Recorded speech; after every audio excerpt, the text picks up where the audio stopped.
আজকে আমি আপনাদের জন্য নিয়ে আসলাম 3 রকমের গোলাপ ফুল পিঠা। তো কিভাবে গোলাপ ফুলগুলো বানাতে হয় আমি আপনাদেরকে একটার পর একটা দেখিয়ে দিব, আপনারা মনোযোগ দিয়ে দেখবেন। তো আসসালামু আলাইকুম। আমার ভিডিওটি যদি পুরোটা দেখার পরে যদি ভালো লেগে থাকে তাহলে একটা লাইক কমেন্ট করবেন। আর এরকম ভিডিও পেতে, সবসময় এরকম ভিডিও পেতে আমার চ্যানেলটি সাবস্ক্রাইব করে দিবেন। তো আপনারা ভিডিওর প্রথমেই দেখতে পাচ্ছেন আমি রুটিকে এরকম গোল গোল করে কেটে চিরুনি দিয়ে দাগ কেটে নিয়েছি। এরপর একটার উপর একটা বসিয়ে চাপ দিয়ে নিলাম। এরপর ঘুরিয়ে ঘুরিয়ে এভাবে ঘুরিয়ে ঘুরিয়ে গোলাপ ফুলের মতো করে বানিয়ে নিচ্ছি। দেখতেই পাচ্ছেন কিভাবে করছি। তো হয়ে গেল আমার গোলাপ ফুল পিঠা বানানো। তো এভাবে আপনারা পাপড়িগুলো এভাবে ছড়িয়ে দিবেন সুন্দর করে। তো হয়ে গেল আমার জোড়া গোলাপ ফুল পিঠা। তো আরেকটা রুটি বানিয়ে আমি এরকম 3 কোণা করে কেটে নিব। দেখতেই পাচ্ছেন এভাবে করে আমরা সমান করে সবগুলা কেটে নিচ্ছি। তো কেটে নেওয়ার পরে একটার উপর একটা এভাবে বসিয়ে দিব। সুন্দর করে এভাবে বসিয়ে দেওয়ার পরে আমরা পরবর্তী ফুলটা বানাবো। এরপরে আমরা এক পাশে এভাবে চিরুনি দিয়ে দাগ কেটে নিব। এ পাশেও দাগ কেটে নিতে হবে, অপর পাশেও দাগটা কেটে নিতে হবে। তো আপনারা একটু ধৈর্য সহকারে দেখলে জিনিসটা বুঝতে পারবেন।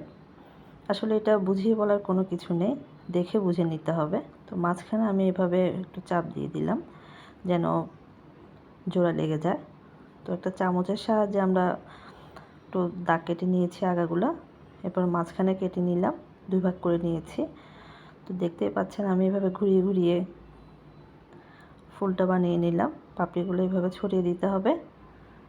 হয়ে গেল আমার আরেকটি গোলাপ ফুল পিঠা।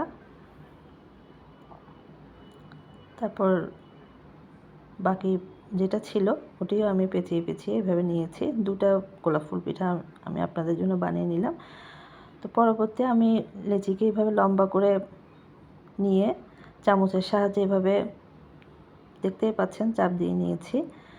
তো চাপ দিয়ে নেওয়ার পরে দাগ কেটে নিতে হবে এভাবে।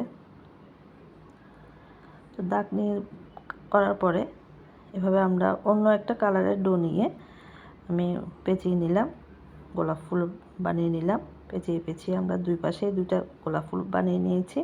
সামান্য বাকি অংশ যেটা বাকি আছে ওটার সাহায্যে আমরা পাতা বানাবো। তো দেখতেই পাচ্ছেন কীভাবে পাতাটা বানাচ্ছি। বন্ধুরা আপনারা দেখতেই পাচ্ছেন। আমার ভিডিওটি যদি ভালো লেগে থাকে পরবর্তী ভিডিও পাওয়ার জন্য আমার চ্যানেলটি সাবস্ক্রাইব করে দিবেন। আর ভিডিওটি দেখার পরে একটা লাইক কমেন্ট করবেন। তো পাতাটাকে আমি কিভাবে বানাচ্ছি আপনারা দেখতেই পাচ্ছেন। এভাবে হাতের সাহায্যে চাপ দিয়ে নিলাম। চাপ দেওয়ার পরে এটা আপনি দাগ কেটে নিতে হবে পাতাতে যেরকম থাকে